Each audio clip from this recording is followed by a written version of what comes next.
Bonjour Marc Chassillan, merci d'être avec nous, ingénieur expert en système d'armes. Un mot d'abord de ces missiles Tomahawk. Rappelons très brièvement à nos téléspectateurs ce qu'ils sont. Bonjour à tous. Alors le missile Tomahawk, c'est ce qu'on appelle un missile de croisière. Alors en fait, ce sont les Américains qui ont plus ou moins inventé le concept dans les années 80. Et c'est un missile qui a la forme d'un tube. Enfin, ça ressemble à un petit avion. Hein. C'est un tube avec des petites ailes, propulsé par un réacteur, et c'est capable d'atteindre des objectifs à environ 1000 miles. Hein. Donc ça fait 1400, 1500 kilomètres. Et il a existé dans tout un tas de versions, hein, bien sûr, depuis maintenant plus de 40 ans qu'il est en service.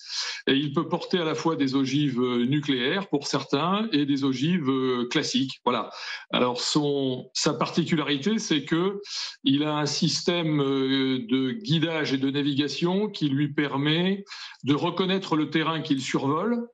Il peut voler relativement bas, épouser les formes du terrain et se dissimuler dans les replis du terrain, dans les vallées par exemple, pour échapper à la détection radar et ensuite frapper sa cible. Voilà. Donc il est rapide, il est furtif. Aujourd'hui, factuellement.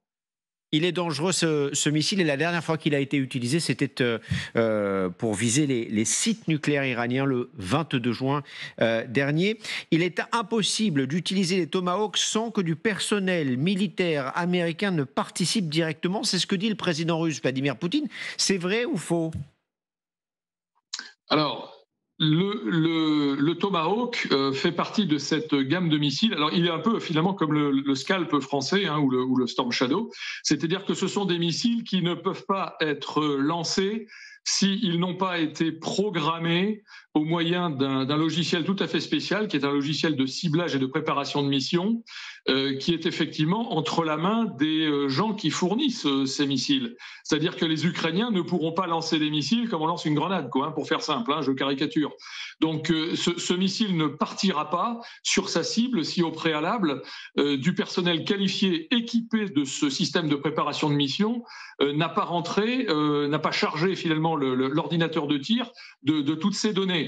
Alors, il est clair qu'on peut imaginer que autour de ces systèmes de préparation de mission, qui sont donc des systèmes qui sont au sol, hein, c'est un gros serveur informatique, il n'y ait pas du personnel réputé qualifié pour faire ça. Donc en clair, oui, ça peut être effectivement alors soit des militaires, soit des gens qualifiés pour pouvoir lancer ces missiles. Marc Chassillan, est-ce qu'on connaît véritablement l'état des stocks américains de ces missiles? La production ces dernières années oscillait entre 55 et 90 missiles par an. Alors évidemment, on n'a pas un état exact des stocks parce que ça fait partie des données confidentielles que garde le Pentagone par devers lui.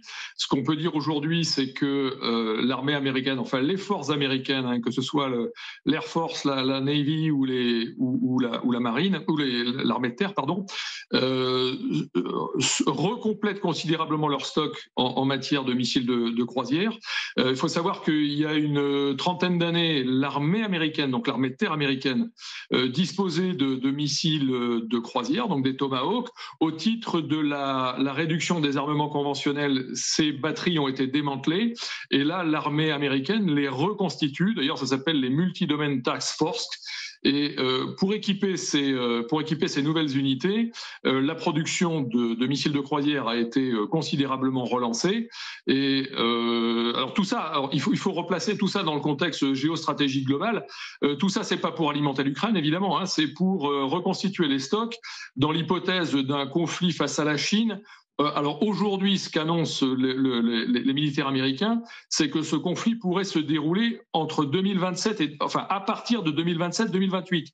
C'est-à-dire que clairement, l'industrie américaine, elle a 2 ans, voire peut-être 3 au plus, pour cracher du missile et reconstituer les stocks. Donc c'est pas tout ceci n'est pas gouverné par la préoccupation de défendre l'Ukraine. Tout ça, c'est dirigé en fait vers la Chine. Voilà. Il faut être clair à ce sujet, hein, quand même.